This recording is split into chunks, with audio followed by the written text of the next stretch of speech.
Good morning and welcome to the Land Use and Livability Subcommittee meeting, Wednesday, April 21st. I'm calling the meeting to order. And the first item is call to the public. Do we have any speakers today? Sina? Good morning, Chairwoman. Yes, we have two speakers. The first one is Sandy Cadau. Is Sandy on the line? We currently do not have any of the speakers on the line. Thank you. Okay, I think we can return to that then. Unless Sandy's there. Neither Okay, speaker. we'll move on to the next item, which is minutes of the meeting. I trust the subcommittee has reviewed them. Do we have any corrections or a motion to approve? Motion to approve. Second. Thank you. All in favor, say aye. Aye. Aye. All opposed? It carries unanimously. Next, we have our consent agenda, which is items 2 through 5. Again, I trust you've reviewed those. Shall we keep them on consent? Yes. Great. Then I'll entertain a motion. Motion to approve items 2 through 5. Second. We have a motion and a second. All in favor, say aye.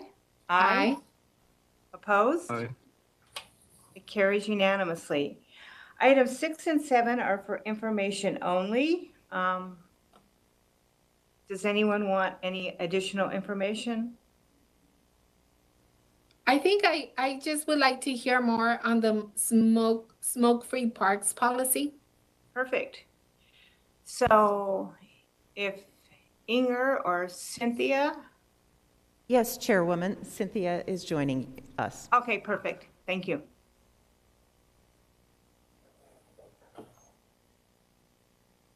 Good morning. Morning. Happy to answer any questions on our smoke-free policy. Great. Do you have any questions, Councilwoman? Yeah, I mean, I know that. So can you just review, not in deep detail, because I think I understand most of what's being, what the policy is, but can you just go through just what are the different, like what are the different rules now and how is it different from before? Cynthia, please. Sure, absolutely. Councilwoman Guardado and members of the subcommittee, the smoke-free item was approved by the Parks and Recreation Board last month, and what that essentially means is that smoking of all and any tobacco products will be prohibited in any part of our parks.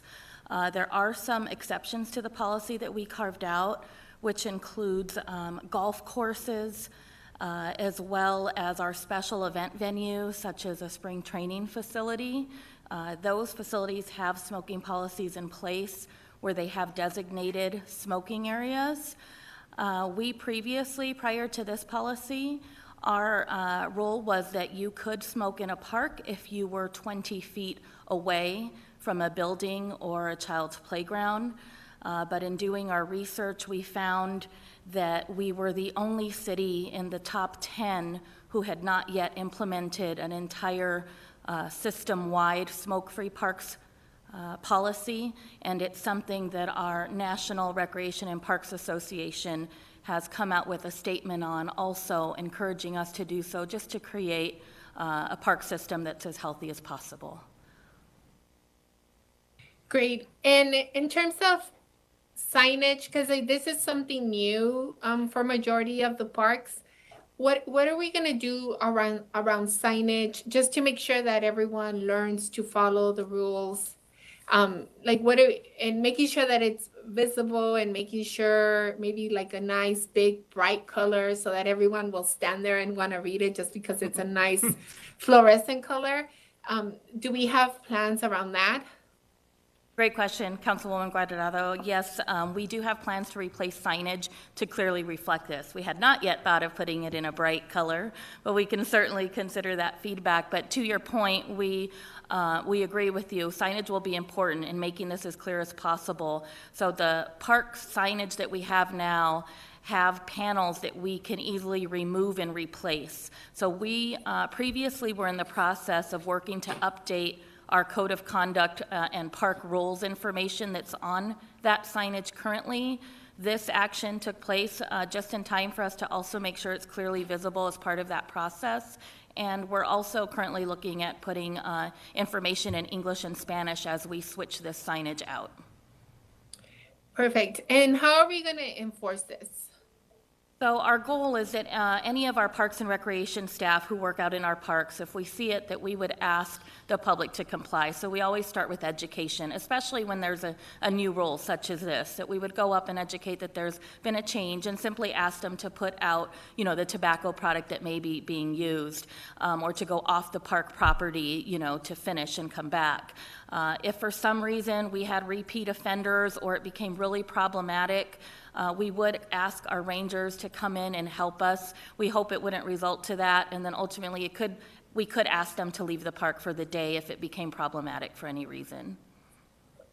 Great. I guess just the only thing that I think this is I think we should be doing this as a mom of 2 young children. I think it's a good policy to have, but I just would want to make sure that our police officers are not called to come and deal with these situations, that we put out enough signage and we do enough education so it just doesn't get to that point. And Councilwoman Guardado, I should also add that this is strictly in our code of conduct. So to your point, it's not a city ordinance, and we took your feedback, and it won't be something that we are calling the police department in to help us with. So thank you for that. Perfect. And and thank you for looking at other cities and that we are compatible with the other big cities around the country and what we're doing to create better green space for our children and our families, especially during COVID. So thank you so much, Cynthia, for all your work. Thank you very much. Thank you, Councilwoman. So we can now move on to our discussion and possible action items. The first is item 8, and I believe Spencer, I see him walking down.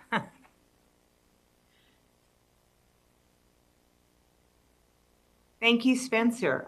Take it away. Thank you. Good morning, Madam Chair and members of the subcommittee. As you know, I'm Spencer Self, the Director of the Neighborhood Services Department, and today I'm joined by Watsna Sayasan, our Admin Services Deputy Director over our grants program. Today we're presenting 2 items. The first is the result of our annual action plan process related to the 4 federal formula grants the city receives from the Department of Housing and Urban Development, HUD, which is tied to several of the neighborhood services items, consent items that you just approved. And the second is to kick off a grant process to assist nonprofits using CDBG funds, which is one of the 4 federal formula grants.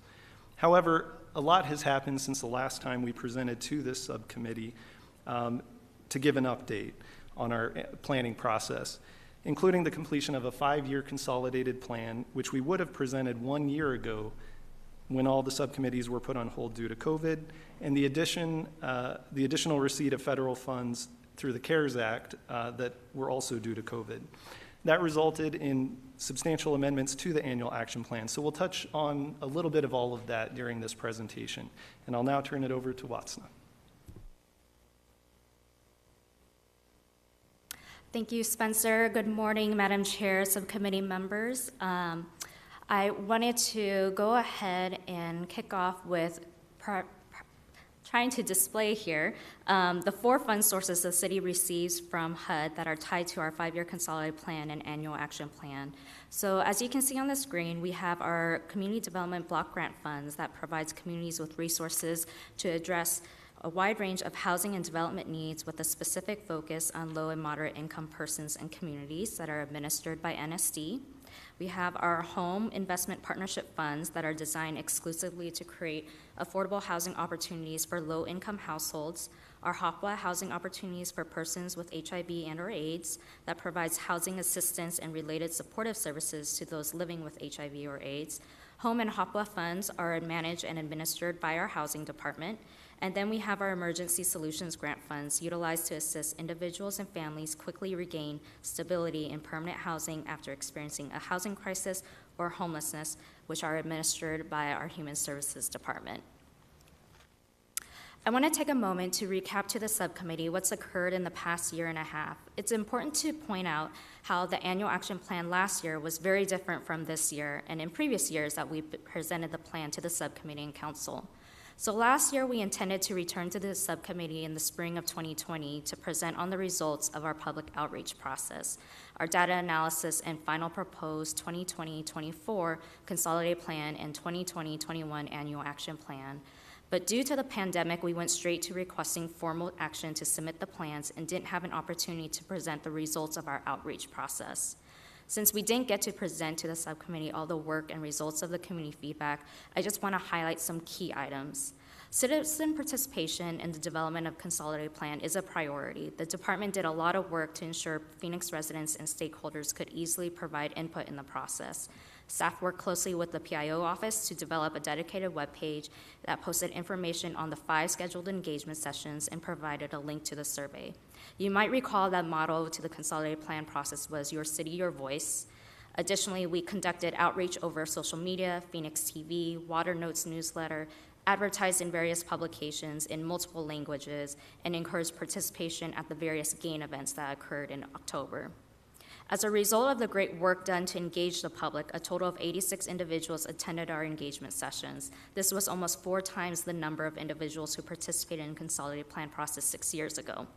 There were over 2,000 responses to the survey. Of those responses, 139 were completed in Spanish. 60% of the respondents reported having annual income of less than $35,000, indicating the survey results are representative of the low to moderate income community that we're trying to target. 50% of the respondents were 1- or 2-person households, and most of the respondents being homeowners. Because of the large size of Phoenix, the city is considered an entitlement agency, which means the city receives funds directly from HUD. We receive millions of dollars from HUD every year, and with that funding, the city is responsible for ensuring that the dollars are being programmed and invested in areas and services that are strategic and aligned with our community's needs. One very important requirement tied to the administration of these funds is the completion of the 5-year strategic plan, the Consolidated Plan. As I recapped in the previous slide, we just completed the completion of the 2020-24 Consolidated Plan, which is what we're working off now and for the next 4 years. Through this strategic planning process, we were able to assess citywide needs and specifically the needs of low to moderate income households and neighborhoods and develop priorities to address those needs through our various federal funding streams. Again, one of the most important components of the Consolidated Plan is obtaining community input. Engaging with and encouraging participation from stakeholders and Phoenix residents ensures our priorities are in fact aligned with the needs of the communities we serve. So what did we hear from our residents and what are the 6 goals from our Consolidated Plan? Goal 1, increase and preserve affordable rental and homeowner housing for low and moderate income residents. Goal 2, assist individuals and families gain stable housing after experiencing homelessness or housing crisis. Goal 3, foster the development of vibrant and thriving neighborhoods by investing in facilities, infrastructure, and addressing blight. Goal 4, public and community services, promoting equity and serves vulnerable populations, including residents with special needs. Goal 5, enhance the city's economic stability by investing in opportunities to develop or strengthen small businesses. And Goal 6, meet the needs of persons with HIV and/or AIDS and their families through housing and supportive services. So in spring of 2020, we not only completed the development of the 5-year Consolidated Plan, but with Council's leadership and direction on how to help Phoenix residents during the pandemic, staff were very busy executing that vision and administering the city's CARES Act funds to help our community prevent, prepare for, and respond to COVID-19. So this slide here before you displays the first and second rounds of CARES Act funds received for CDBG and ESG, and then the first round for HOPWA. Additionally, you can see the broad program categories Council directed the funding towards. Currently, staff are working on expending our second allocations of CDBG COVID and ESG COVID funding. The primary focus for the second round of allocations has been primarily directed to helping individuals and families experiencing homelessness prevent, prepare for, and respond to COVID-19. We currently have a $14 million public facility shelter RFP and a $9.1 million shelter operations RFP that was actually just issued last week. And we have $4 million in CDBG ESG CARES Act funds being invested into the Human Services Campus and CAS operations. With all of this CARES Act funds, the city had to process substantial amendments to our consolidated plan and annual action plans to communicate to HUD how the city intended to allocate these funds. So any additional allocations will require city staff to process additional substantial amendments, which will be brought before council for approval. So our 5-year strategic plan or consolidated plan is carried out through annual action plans. So essentially the CON plan outlines goals for the next 5 years, and the annual action plan breaks those goals and priorities down into 1-year implementation plans. Each year, the city goes through a planning process that includes public participation to identify which of the priorities included in the consolidated plan will be an area of focus for the next program year. Through this process, the annual action plan then outlines the strategies and the approximate funding amounts tied to specific activities that support the overall priorities identified in the consolidated plan. This annual action plan process was presented to the subcommittee back in October, followed by approval of City Council in November. As mentioned earlier, citizen participation and encouraging input is a critical component of the planning process in the development of the 5-year consolidated plan and the annual action plan. This year, we decided to administer a survey in English and Spanish so that we could cast a wide net and obtain valuable input from residents, partners, and stakeholders on how the 6 goals of the 2020-2024 consolidated plan should be prioritized for this upcoming year. Residents were encouraged to participate in the survey through a formal advertisement in the Arizona Republic. NSD worked with our partner departments, such as Housing and Human Services, to distribute email communications through various listservs, and worked with our PIO office to post messages via social media. The survey was followed up by a public hearing on March 4th, where the results of the annual action plan survey were shared, and residents and stakeholders were allowed another opportunity to provide input to be incorporated into the draft plan prior to posting. This year's survey yielded over 200 responses, and this method proved to be a process improvement for us in how to better collect citizen input, analyze, and compare the data on an annual basis moving forward. The annual action plan is due to HUD by May 15th to receive grant funds. In order to meet this deadline, we prepared a draft plan, posted it on April 5th for the HUD-required 30-day comment period, which will close on May 4th next month. The final public hearing is actually scheduled for tomorrow, April 22nd, where we will incorporate the results of all public comments into the plan prior to submission to HUD. So displayed on this slide are the 6 consolidated plan goals and their weighted scores based on the survey results. This year, 41 of the survey respondents noted affordable rental and homeowner housing opportunities for low and moderate income households was the top priority, with 31% noting homelessness as a major issue in the city. These community priorities align with currently what the City Council has directed staff to focus on. Number 1, increase, preserve affordable rental and homeowner housing for low and moderate income residents. Primary example represented is by the Housing Phoenix plan, which focuses on addressing the city's affordable housing crisis. And then number 2, assisting individuals and families gain stable housing after experiencing homelessness or housing crisis. Examples of how our most recent efforts are in alignment with this priority is Council's direction for staff to now execute the adopted strategies to address homelessness plan. Staff are currently developing contracts with CAS and Human Resources Campus, as I mentioned prior, and then our $14 million shelter RFP and our shelter support services RFP as well that are currently posted for funding recommendations anticipated to present to council prior to summer break. Additionally, the top 2 priorities are aligned with our 5-year consolidated plan, 1 being affordable housing and 2 homelessness. There was a difference in the number 3 and number 4 priority swapping this year's annual action plan process. In the consolidated plan last year, infrastructure was 3rd, and social and public services for vulnerable populations was 4th. Still very close in both surveys, though, but I think this is slight changes representative of the impact of pandemic, it's not surprising that we heard from the community a need to provide public services to our most vulnerable residents in a pandemic environment.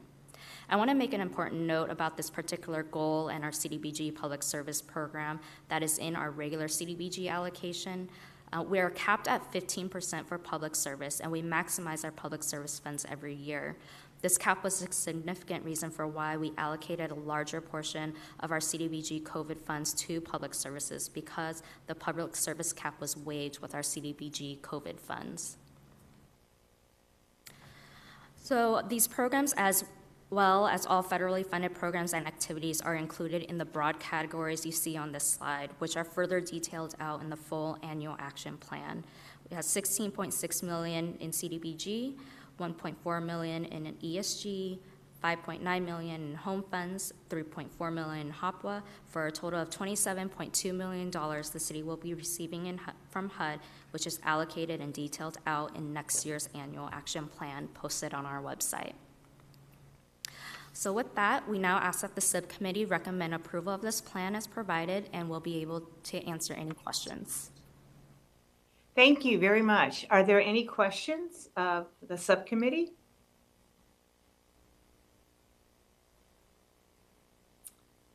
Well, you did a thorough job, Watson. I don't think there's any questions. Good job. So may I have a motion then? Motion to approve? Is there a second? Second. All in favor say aye. Aye. All those that oppose? It carries unanimously. Thank you. Our next item is on the CDBG Public Service and Public Facility Requests for Proposals. Spencer, are you going to kick it off? Madam Chair, yes, thank you. Okay, great, thank you. Thank you. As I mentioned earlier, included with the plan you just took action on was an allocation of funds to support the efforts of nonprofit groups providing vital services to the community. Similar to the previous item, this annual process was impacted by the pandemic last year, and so our recommendations on moving forward with the public service and public facility RFPs are unique and take into account funds not previously allocated to make the most impact in the shortest time frame. Once again, I will turn it over to Watsna to provide the details. Thank you, Spencer.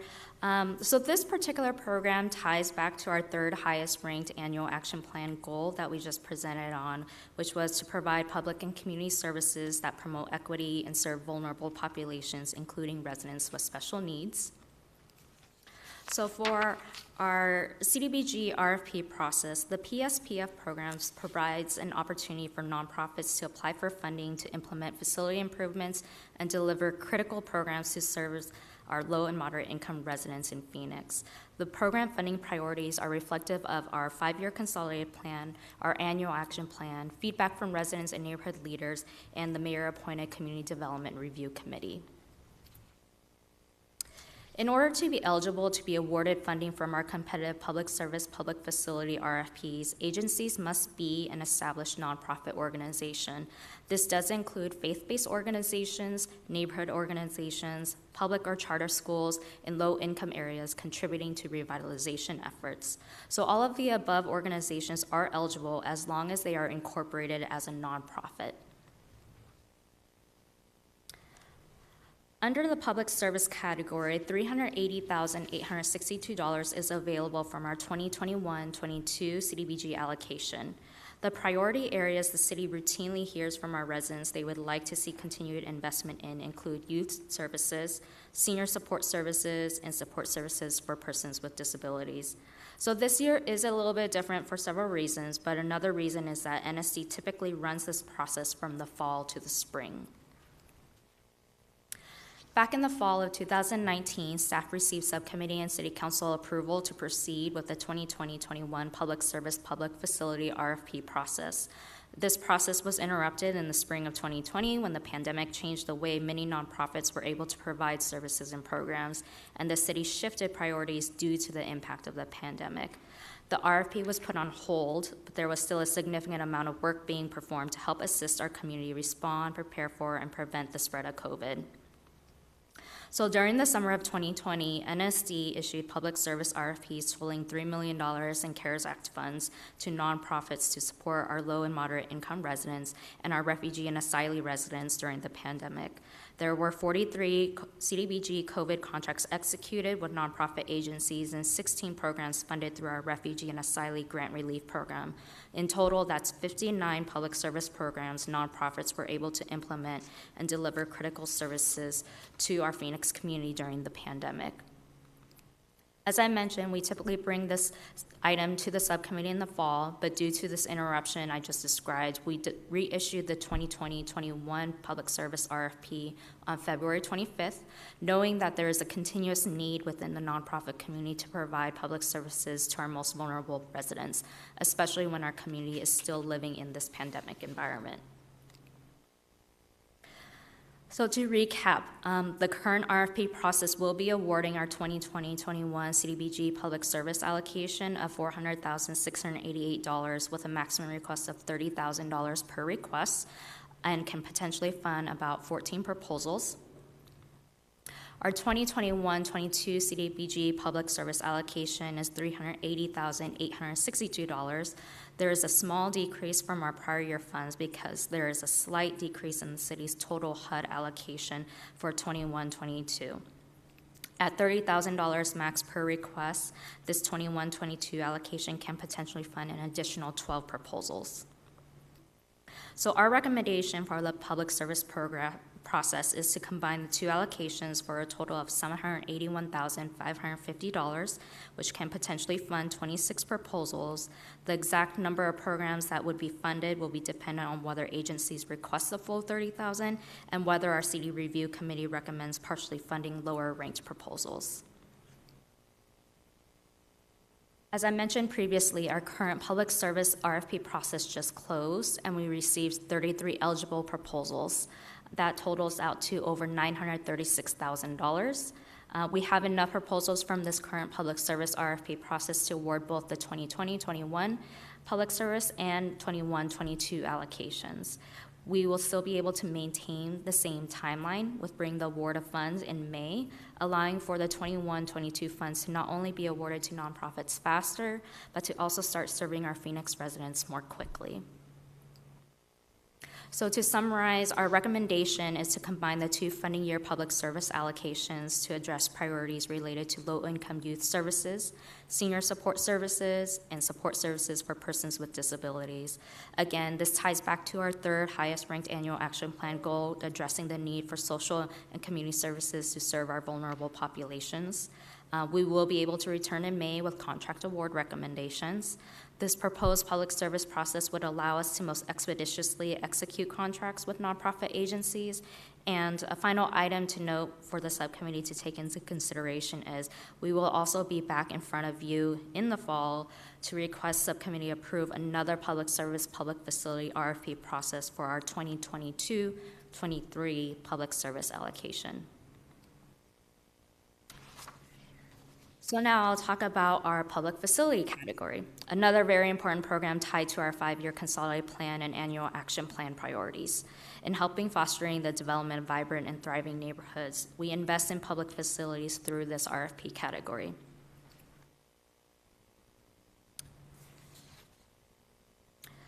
So under our public facility category, $483,273 is available with our 21-22 public facility allocation.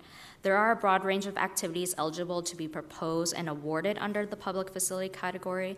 Those activities include acquisition, construction, and rehabilitation. Examples of public facility projects include senior and youth services, or centers, neighborhood facilities, and child care buildings. So we're recommending moving forward with a public facility RFP because, as we've been discussing, we've already been investing in public services heavily, and staff would like to open up an opportunity to help nonprofits fund public facility projects. So displayed here is the proposed timeline for our public facility RFP process. We're currently requesting council approve to issue the RFP. We hope to issue the RFP by later next month. Close the RFP, conduct our review and evaluation process over the summer, and then return to the subcommittee and council after summer break for recommended contract awards. So with that, our request is for the subcommittee to recommend City Council approval of combining the 2020-21 and 21-22 public service allocations and the CDBG RFP process for the public facility program. With that, we are more than happy to answer any questions council might have. Thank you so much. Are there any questions from the subcommittee members? We're going to have to bring you more often, Watsa. You're so thorough. Don't So give with Spencer that I'll, idea. Yeah. Well, with that, I'd be happy to entertain a motion. Motion to approve? Can I get a second? Second. Second. All in favor, say aye. Aye. Any opposed? It carries unanimously. Thank you again so much for your presentations. Next on our agenda is call to the public. Do we have any? Yes. Councilwoman, there are still no speakers on the call. Okay, great. Future agenda items, we have some for May and for June. I don't know if the subcommittee members want to add anything. I suspect in August, the mayor may change our subcommittees a little bit anyway. I don't have anything right now. Okay, perfect. So, Councilman? Oh, go ahead. Chairwoman, just, and this is just for clarification, we didn't have an item 10 on the agenda? Or was that just taken off?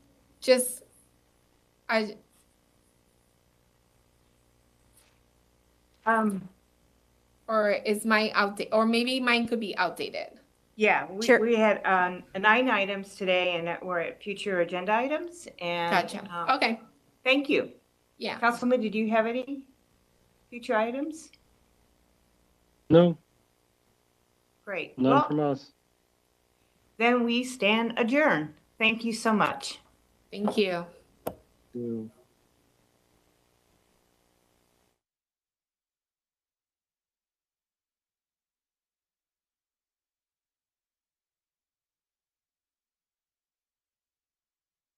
The nonprofit